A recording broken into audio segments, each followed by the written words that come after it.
So what we're going to talk about here is how to create good content. And we've got some great people. We've got Angel Djambazov from revenues.com and Kim Rowley, who has a whole bunch of different sites that she will talk to you about. And what I'm going to do is kind of let them introduce themselves, tell you a little about themselves, and I think I'm going to just sort of set them off in a direction and let them talk about some key points, and then we're going to get to some questions that you guys might have, because I think at this point I'm not really going to be that capable of asking too many questions, and I'm sure you guys have better ones. So let me start by having Angel introduce himself to you guys. Thanks. So as Lisa said, I'm Angel Djambazov, currently managing editor of Revenues, which is, I don't know how many of you are subscribed to it, but it's one of the longest running industry blogs. Been around since 1998. It's had some amazing people write for it, including people like Todd Crawford, Wayne Porter, Sam Harrelson, Jim Kirkle. As far as rich content in terms of what's important to this industry, it's a really great resource for that kind of content and those kind of topics. So that's what I do. And I'm Kim Rowley, and I've been doing affiliate marketing since 1998, so I've been reading Revenues all along. I started with a coupon code site as more of a hobby, and it's just grown. I have several niche blogs as well.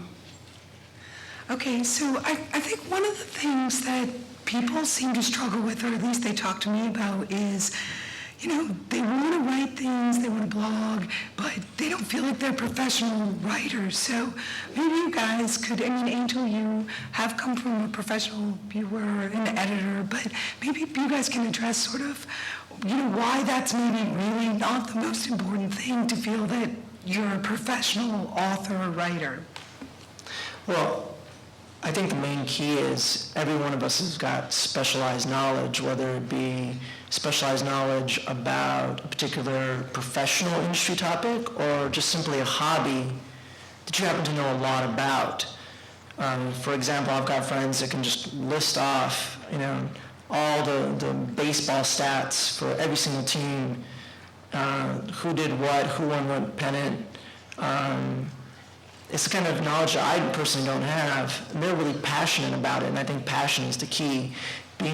Anytime you're passionate about a topic and have the background knowledge that other people may not necessarily have because either you're a fan or you're a geek about it or you just happen to have the professional knowledge about it through experience, sharing that knowledge and just using your own voice to share that knowledge is far more important than some set of random, you know, professional credentials. And I think part of that is when you first start sitting down and writing, often people start writing for themselves, but what's key is two things to me. One is consistency. Think about, hey, I'm gonna start writing about baseball, but what am I gonna do on a regular level, on a regular basis to bring people back in order for them to find out something new? How am I going to constantly update that content? Where am I going to go with it? That's number one. And number two is really knowing your audience. One of my favorite examples of it recently was I recently had a merchant who is rolling out a new product. It's a brand new product launch specifically for a female audience. The product's supposed to be higher end. And the first thing they wanted to do was write a bunch of content around promotions and couponing a higher end product. And I'm like, well, if you really have a higher end female audience that, you know, is in $100,000 to $200,000 income range, do you really want to start off with couponing as the first thing you want to talk about your product? Hi, this is a brand new product, we're discounting it right away. Perhaps that's not the right way to approach your audience. So whether the audience, again, is a niche audience that's interested about a specific topic, know what that audience is so that way you're addressing them appropriately. Kim, why don't you talk a little bit about some of your blogs and... I have a shoe blog, and you have to have something, your niche has to be something that you're passionate about, and I'm passionate about shoes. I own 300 pairs of shoes. So I have this shoe blog, kind of just started out, but I need content. I have several blogs, I don't have time to update them all. I could hire somebody from Elance to probably write content, but I found an easier way. I had 500 t-shirts made up, hot pink t-shirts, Shoeaholics Anonymous. I'm a member, shoeaholicsanonymous.com. So I asked the readers to, hey, submit a picture or write about your favorite shoes. And if I use your post, you get a free t-shirt. So when you buy these t-shirts, you can buy them in bulk, like for $2 each. It costs more than that for the postage, but still, you're paying $5 for this unique content post from visitors, and you know it's genuine. Where Elance, they might just make stuff up because they want to get paid, where this is actual genuine stuff. And at first, I used to edit them, because it's like people would misspell stuff, name brands of shoes, but then I realized I'm going to keep those name brands misspelled because they rank higher in Google, because there's people in Google that misspell words, and so I rank better on those keywords. I guess another unique, want to stay on that topic of unique content? Yeah, I think there's a couple other things. Okay. I like to run contests as well on the shoe blog. And for any site, contests are great. You can give away free stuff, go out to the exhibit halls, you could win stuff yourself. They'll probably spam you, but you'll win stuff. And I have a lot of merchants give me free products to give away to my site as well, and then I turn around and give them to the customers.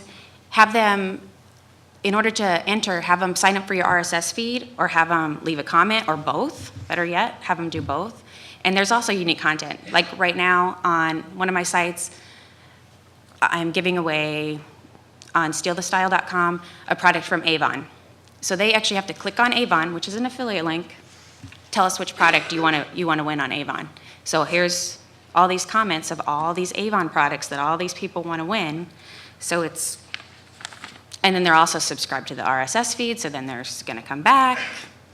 Well, I think also that point that you made about, consumers, readers in general, understand the difference between organic comments and organic feedback, and then the kind of marketing feedback that's put in there about, hey, I really love this product, but I've never actually tried it. I'm just talking it up.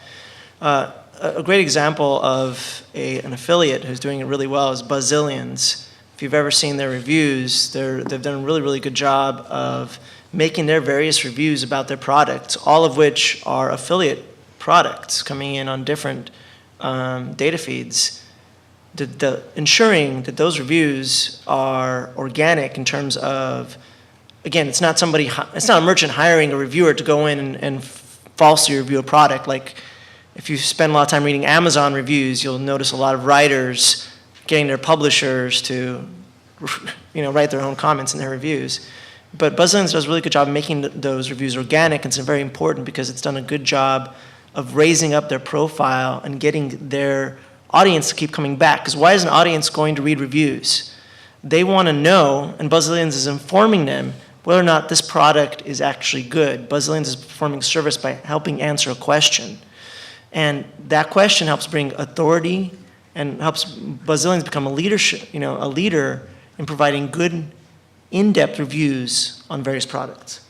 I want to bring it back a little bit and sort of say that, I think people have to, a long time ago, we used to think of content as just, a blog or an article or something that's written, but I think that everybody should look at like a wider definition of content and say that, I've got video content, I've got audio content, I've got user-generated comments and content, I've got blogs, I've got specific articles, and I've got photos, and all of those things are good content, and you don't have to update all of them all the time. You could, maybe Monday is always the day you update the blog. Tuesday is always the day you update the video. Wednesday is, the new pictures from users or whatever. So you can find ways to create compelling content so that people will want to come back every single day to look at what you've done. And it's not like you're going to be overwhelmed with having to write a full article or something every single day. Well, and I think that's the other thing too. I think user-generated content is key here to add consistency. Engaging your audience in some kind of dialogue is going to always create new content for you in a way that you are not having to kind of rack your brains about how am I going to keep this blog or this video or this podcast going all the time. I don't know what to say. Engaging the audience, finding out what they want to learn, what answers they want back from you, why they're coming here reading your topic in the first place, again, ends up creating that content more than just a comment section in your blog. And ask him a question. I do that same thing. On Mondays, it's Mailbox Monday. So I do a video on Mailbox Monday. Fridays is Free T-Shirt Friday, where people send me T-shirts. I take a picture of myself, promote them, but then I ask questions. Is anybody else tried this product or bought this product? And so gives them a chance to leave comments. And also be sure that both in your content and in the ads that you're running on your site, whether they be whatever model of ads they be, they're either affiliate ads, that those ads are appropriate to your audience. I think another great example that I saw once that was totally the wrong content in terms of advertising, because people look at the whole page, not just what's there to read, was there's a site called tributes.com. It's a site for older people who have passed away, and it's kind of a memorial site, right? So I was there checking out tributes.com because Wired Magazine had talked about tributes.com making all this money on a new buy because they were just acquired. And that day I went to check it out. There was an ad for Lava Life, which is a dating site, folks. So this is a memorial site, and there's a dating site for Lava Life showing, these people going out into town. And I was kind of like, so what's the message here? Hi, your loved one just passed away. Now that you're single again, is that the right ad to be there? So think about your ads and your whole page as part of what people are perceiving of your site. And that kind of, again, make sure the message overall is consistent. I would also like you guys to touch on sort of how you think or how important design is in content creation as well, and if having a snappier design can often make your content seem more compelling. Well, Go ahead. I can jump in on that. Everybody knows, I'm trying to remember site, the Daily Candy. You guys have heard of them? I think there's somebody who's, obviously done this correctly. They just got acquired for $125 million, folks. Essentially, they're a fashion-oriented site with kind of cool, quirky ways to, if you go there, they've got these kind of hand-drawn designs of a female persona doing different things throughout her day. And a lot of their reviews of products are short and snappy and fun and kind of catty in a lot of ways, but it's a fun-oriented site, and all the content is around that. So their design is fun, and right away when you get there, you go to yourself, if you're in the mood for that kind of content as a reader, you can see right away that this is the tone that's already set before reading a single word from them. And then once you start noticing the headlines, it's very obvious where you're at. And I think, going kind of back to the content too, have some controversy in your content. Make the people want to talk about you, because sometimes the negative publicity, you actually get more hits and traffic than the positive publicity. For instance, I'm a single mom, I have 4 kids, I live in a small town, I built this brand new house. I have the biggest house in town.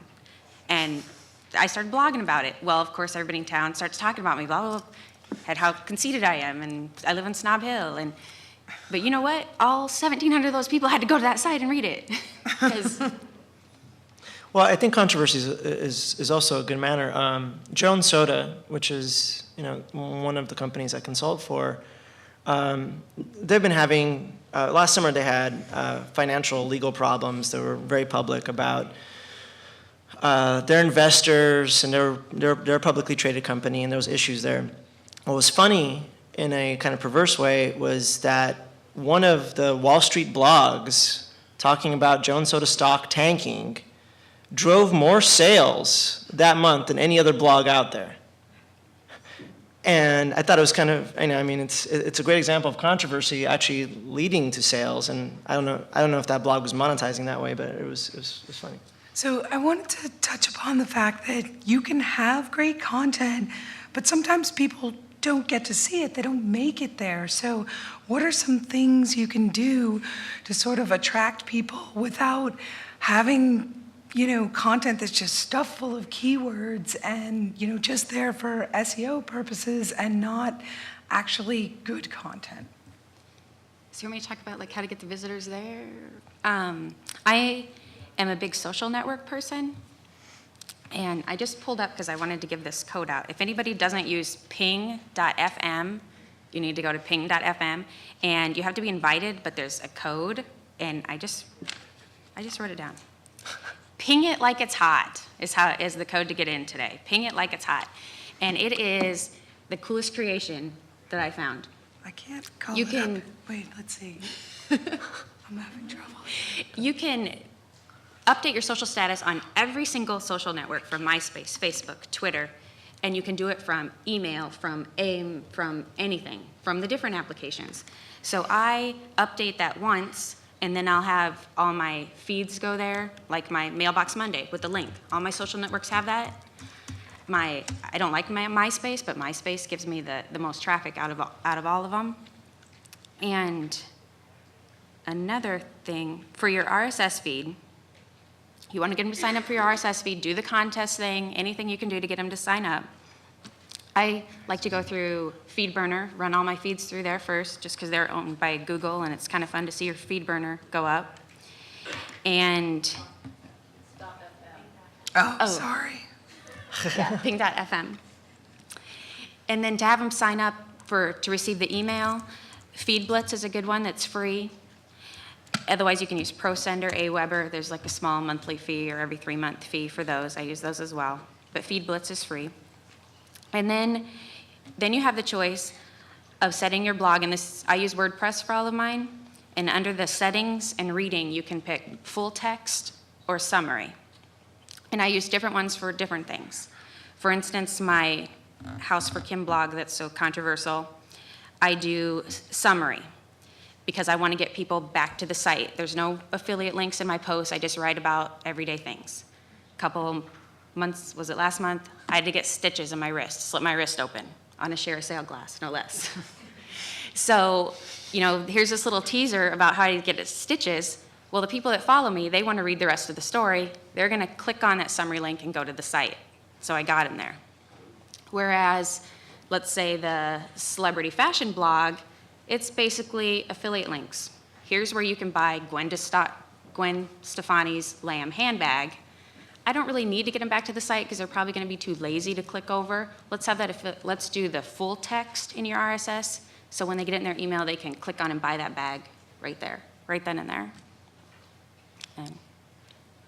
Well, and I think that's an important point too that you talked about, was that there's so many tools out there for disseminating your content. I mean, I see a lot of bloggers out there talking about stuff. A lot of people have created content, but they don't use, for example, their MySpace or Facebook account to post a link back to their blog. I mean, Facebook has got an RSS inside it. Why not use it?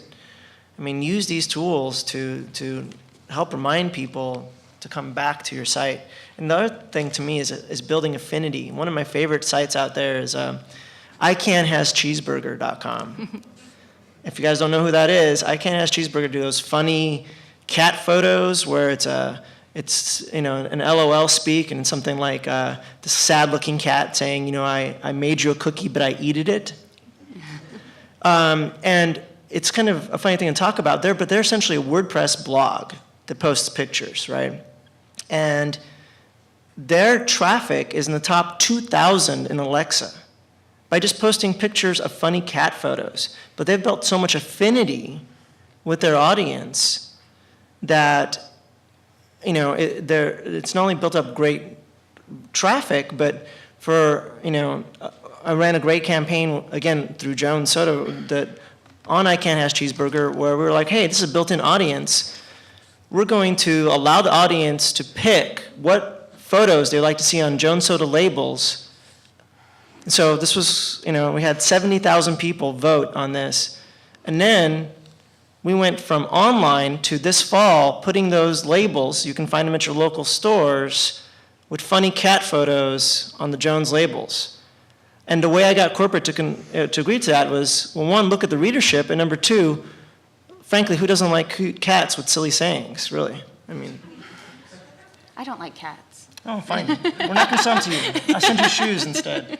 Okay. So now, Kim, I wanted you to also talk about, some people might be in a more corporate environment and say, if I can't do it all myself, then I'll go out and hire someone from Elance to help me create content. But you actually take another approach, and you have some folks that you know who help you with some of the blogging. Yes, I do have two of my aunts that write the blog posts for me, shoe blogs, but I'm reaching out more towards the visitors, and like I said, for the shoe blog, have them submit posts, and I'll give you an example. I always look at my stats. I use Stat Counter because it's free. To check my stats, you can see where they're coming from, what keywords they're using.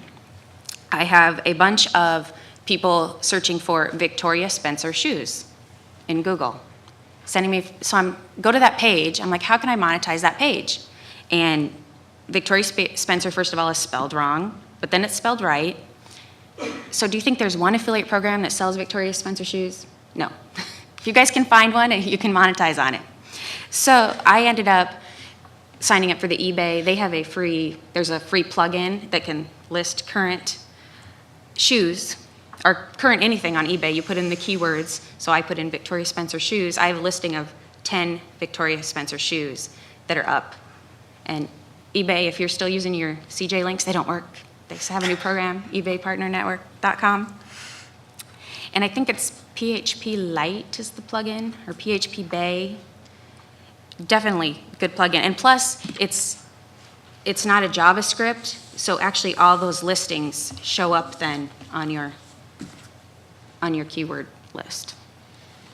So for each of you, what is your definition of what creates compelling I have a lot of different reasons for going to a lot of different sites. I've been in media for a long time.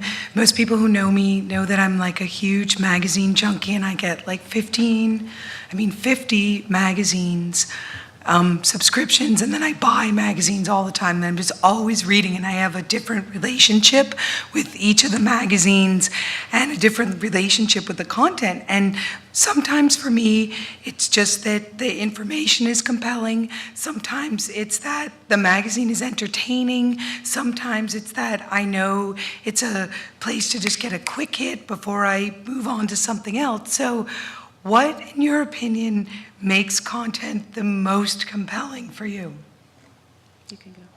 Well, I think for me is, again, those writers that have helped me, that I've built an affinity toward. Like, for example, one of my favorite bloggers out there is actually speaking here later today is Chris Brogan. Again, someone you guys should be reading if you're not reading him. Amazing in the social media space, but what he's really done really well is just literally open himself up. Here's who I am, and he talks in a very organic voice. I think, again, people think that they have to talk a certain way. Talk organically to your audience. And I know two things about Chris. I know that when I go read his stuff, he's going to make me laugh. Actually, three things. He's going to be very open about his strategies and what he's using, right? And then I'll always learn some kind of takeaway item that I can actually use.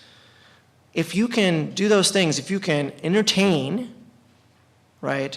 If you can build trust, and then if you can inform in any of those models, whether it be about baseball or about affiliate marketing, people are going to come back to you all the time. And I think that those are all key components of building good content. And again, he's so consistent. I think it's like 2 blogs a day he posts, and I don't know where he has the time because he travels more than. Could you repeat that again? ChrisBrogan.com. And Well, again, to no, it's all right. To build, to entertain people when they come, to build trust that what you're, saying is factual, and the consistency aspect. Because again, I want to be able to come back and know what to expect, and know that I can have a takeaway instead of in reading there's so much content out there that even if it's plugged into my RSS reader, I have so many blogs coming in that really, for me, it's prioritized by who I know I'm going to get my fastest takeaway from and be most valuable to my time that day. And they'll organize that way. When I've got more time, I'll read more. But I mean, if someone can do those three things in content, I'm going to come back. And what about for you, Kim? What's compelling to you? I use blog lines to read all my blogs, and I have my favorites in my list that I like to read just because, and I like the ones that make me smile, that make me laugh, the ones I trust, the ones that aren't just gonna, you wanna know how to do this, you gotta buy an ebook. Nah, not so much. Well, and also, I mean, just some recommendations for affiliates that are doing it right. I mean, I had mentioned Daily Candy, which is monetizing in different ways, not just affiliate channel, but go look at Fat Wallet's forums sometime. Fat Wallet's been around forever. Everybody kind of thinks of them as a coupon site, but or as a loyalty site. But if you go to their forum section, they have built this great community around their forums that I haven't seen successfully duplicated in any other loyalty or coupon site.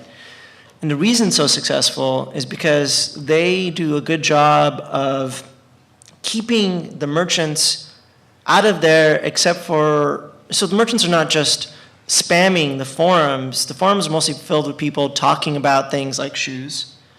And most shoe merchants, for example, would love to be on there because the moment someone's talking about any kind of shoe, be it an Adidas or a Nike or, name a shoe.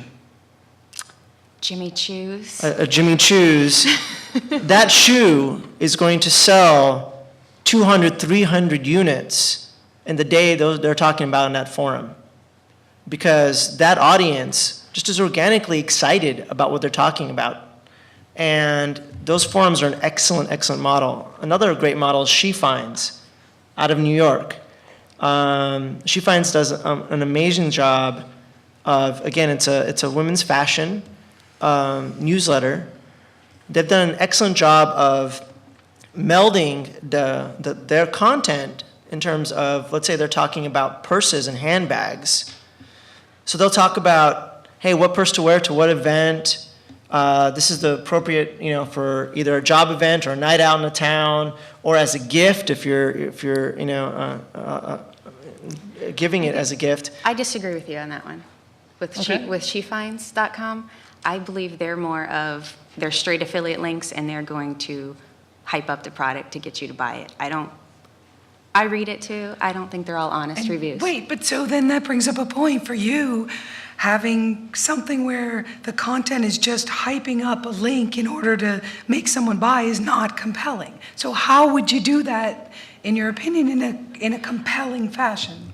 Well, so let's actually run a scenario. So the specific scenario was a pursing, again, a purse newsletter, right? And they talked about the different events that they would do, and the two advertisers on there were Blue Fly for the high-end handbags, and then Bag Borrow or Steal for those who couldn't afford to buy the bags, they could rent them, right? I think two very appropriate advertisers, kind of an appropriate topic, but so what was the? But they never have any negative reviews. Have you noticed that? True. And they have like skincare products. I did a video blog on 2 different types of hair conditioner. And here's the expensive one, here's the cheap one. I like the cheap one. I'm still gonna link to the expensive one with an affiliate link, and maybe if they wanna click it on, I'll get that cookie if they buy something. And I'm honest, the expensive one doesn't work. Buy the Suave $1.50 one.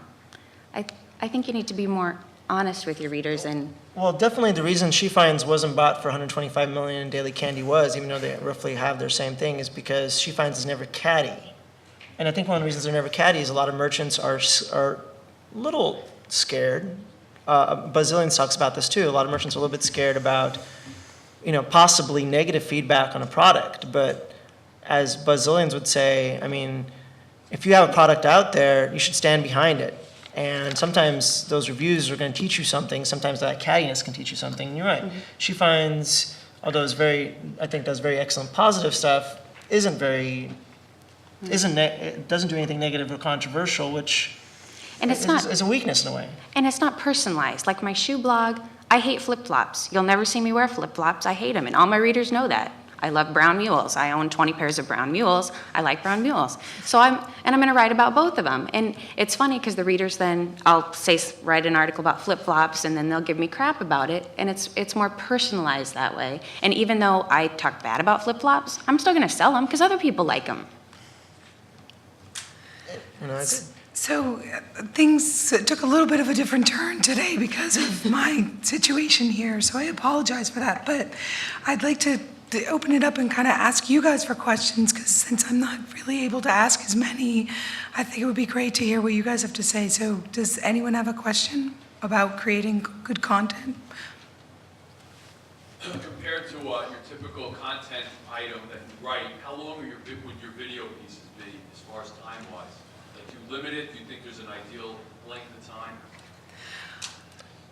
I personally do. I mean, I don't think, you know, I mean, most trailers, even the longest trailer is under 2 minutes. So, I mean, to me, 2 or 3 minutes max is really what your ideal clip time is, especially because, one, it should be tightly edited. If you have an ability to edit, you know, there's everybody, even professional speakers, do say all the time, have these long pauses, these awkward things. If you're able to tighten that up, people have even a short attention span of video, so I wouldn't go beyond that limit. You know what, I would just say that what I would do is I think about everything like a journalist, which is how I was trained, and I would think about how many people are going to be interested in this out of my entire audience, and what is this actually worth? So if I was going to write something about an M&M, I'm sorry, but that would be worth 100 words. If I was going to write something about the conflict in the Middle East, that would be worth a lot more words. So, and it would probably also be more compelling to a wider variety of people that I'm trying to reach. So think about what the subject that you're talking about or trying to create a video for, and think how many people of my audience are going to care about it, and what is it really worth? Yeah, I mean, if you're doing a wine interview and you got Gary Vaynerchuk, it's not going to be 2 or 3 minutes because Gary can't keep it in 2 or 3 minutes. And you know what? He's entertaining that way. Let him run. But I think, you know, depending on... I did, on my Mailbox Monday, I got a little long-winded and went over my 10 minutes. Had to edit it because you can't go over 10 minutes in YouTube. And one of my friends who always watches it, he's like, I saw it was 9 minutes. I wasn't going to waste 9 minutes watching you. So I need to edit them down. One more follow-up. If you ever piggyback something you've written that maybe you feel could benefit by a video, a shorter version, to either maybe make a point, especially with the shoes, it's something a little more visual. Do you ever do something like that? I haven't done that with, sorry, Kim, I think those are too bad, but I haven't done that with video, but I've done that with podcasts, where a podcast is, you know, sometimes goes into an hour in length. And there was some really good call-outs that I wanted to make sure I shared with the audience, and I would draw them out of the podcast and kind of put them in a bullet point format, so that way the audience would know, you know, what those points were without having to sit through the full hour if they weren't that invested. I do that as well. I also link to other people's videos because there's already on my site. They can watch the YouTube video right on my site, so it isn't like I'm going to lose them, and I can still have the affiliate links below it. You know, I don't have any specific research behind this, but anecdotally I've heard from people that if you offer sort of a shorter form and a longer form, that most often the people who watch the shorter one will then feel compelled to actually watch the longer one as well, because they won't feel like, oh, I just got the highlights. They'll wonder, what did I miss as well? Anybody else? So a number of the techniques you talked about are really good for topics that people are passionate about and they're interested in, you know, like shoes or cats or that kind of stuff. But I think a lot of people work in really boring industries, just fundamentally like nobody gives a crap unless they have to solve a problem, like life insurance or new tires or that kind of stuff. How do you create compelling content in those industries But- that people just don't care about? Well, you know what? Find something in it that you do care about. You know what? I've worked at magazines where we wrote about MIS managers, and guess what?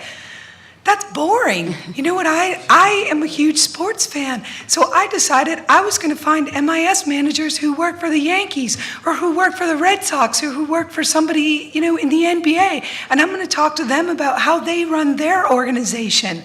Or if you deal with life insurance, then maybe there's a way to find a particular segment or something that you're interested, people who are older that buy life insurance, or people that have young children, or something that you feel passionate about and can make it a little more fun for you. And in a way, I think that will come through. Well, and I also think that, let's use the life insurance example. Oftentimes insurance comes about because something went wrong, right? And you need protection from it. And I've seen very effective commercials where the insurance adjuster is going through something and sees a normal house and sees the house on fire. People learn better when there's an anecdotal story about whatever you're talking about than if you're just reciting technical data back to them. So unless you are strictly writing a technical blog that's in depth in one way, instead of talking about the minutia of insurance and what you should have on your different contracts, talking about how that insurance helps secure parts of your lives or parts of your loved ones' lives, and showing actual examples from customers, to me is there's a lot of rich content there that could be mined. So stories are always better from a learning perspective and from people coming back perspective than, again, just iteration of technical knowledge. Right, and I think that you could also get some of that content from people who have used your service and may have some kind of good story to tell you about how it benefited them, as opposed to sort of this, you need this before this bad thing happens to you, Absolutely. And I think your niche too, like sports cars, you really need to get your niche down more. Don't just do sports cars. Don't just do Ferraris. Go if you own a Ferrari, go do a whole blog dedicated to that year of Ferraris, and then go down to even the hubcaps and just get your niche really, really, really, really specialized. Right. Those kind of fans, whether it be sports cars or like sailors, for example, people who own yachts and sailboats and so on are fanatical about the different type, the different year, the how it was made, and are segmented there. And so talk to those segments, because you can really drill down and then expand to an audience that's very interested about those things. So, anybody else? No? Okay. A lot of the strategies you talk about assume you already have an audience. I'm just wondering, what strategies can you give for people who are just launching? Let's say I was to launch a new blog. Initially, you want to write your content slightly different. Since people are coming in, you got to capture them to make sure they're going to come back. So how would you kind of go about doing that with a brand new blog, brand new content? I would suggest using all the social networks. Get a bunch of friends on Facebook. I guess I have a bunch of established friends already, so if I would launch a new blog, I can promote it in the other ones. But build up your friend list on all the social networks. Write a catchy headline on your blog posts so that you can grab the visitors from there, and hopefully they'll like your stuff and subscribe. Well, I think you're immediately, I think maybe in a way you're kind of thinking about it in the wrong way, because you're instantly worried about the level of your readership. What you should be worried about is how am I going to grow my content in a way that I'm going to be able to tell a story for 12 months, not just for the next month. I think that consistency of purpose, as Heiko from ABW is really fond of saying, consistency of purpose always leads to success. It's a quote from Disraeli. That consistency of purpose is what's going to bring, is slowly build that audience from no readers to 3,000 readers picking up your RSS feed, right? And altering your content solely to drive volume of readership, well, you might get the volume for the first month, but then do you really want to maintain that voice? Did it affect your tone? Did it alter your tone so much that you can't maintain it for the next 12 months? Because readers register for an RSS feeds, and then they drop off, and it hasn't done you any good if there's a precipitous drop off because you've established a tone that you either can't keep or is the incorrect tone that you know from what you're really going for. So definitely build it up around. I mean, when again, you know, when Gary Vaynerchuk first started on his wine TV, he didn't have the kind of readership that he has currently. Part of the reason that readership kept coming back is because Gary's a dynamic and a little bit crazy voice, but I'll tell you what, whether you like him or not, you remember that guy. You remember him instantly, and you can tell he's passionate about what he does, and that kind of resonates, and that's the reason why his you know, little clips have driven him to be so popular the way he is now.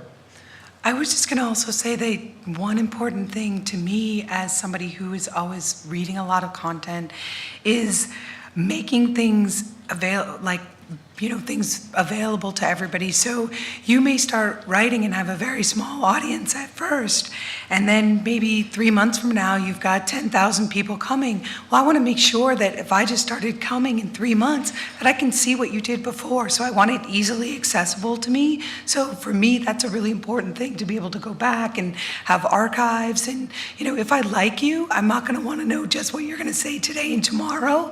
I probably want to know what you said before, too. And if you're curious about whether or not, you know, things are effective, aside from just people subscribing to your content, a great way, you know, I think what's really important is investing a little bit of time and strategy in analytics, whatever analytics you can get, whether it's from Google Analytics or whatever, in order to understand the way your audience interacts on your site. Maybe there's certain parts of your site or blog that they never go to because either the link's in the wrong place and they don't know that there's good content there, or maybe the content's just ultimately not interesting if the link is prevalent enough. And that can kind of help change your tone over time, because maybe you'll find from digging in there that what you thought your audience was interested in was sports cars, right? But what they're really interested in is, you know, some other aspect. And it starts changing the way, you know, you've actually addressed an audience, but maybe not hitting the key sweet spot of what their interest is. And WordPress has some great plugins where you can figure out your top posts. So have that right in your sidebar, like these are the most popular posts. Like on the shoe site, it's Sex and the City shoes is the most popular, and that's got great content, lots of comments. So have your posts up there, and even if you don't want to use a plugin, you can kind of figure it out and post them up there. Any questions from anyone else? Oh. You mentioned that you're using social networks to drive some traffic to your websites. Do you have a single profile that kind of announces it about all your blogs, or do you have a profile for each blog? No, like my main site is the KI Marketing, and I have all my links to my main social networks on there. And I actually just signed up just because I can't remember all of them that I join. And Ping also pings to Blogger, or the Blogspot. So I set up, I think it's kimrowley.blogspot.com. So and then slowly I'm trying to add more, sign up for all of them, and then I'm listing them all just so I remember personally. But people go through those Blogger things, and I wouldn't believe the traffic I've been getting from that.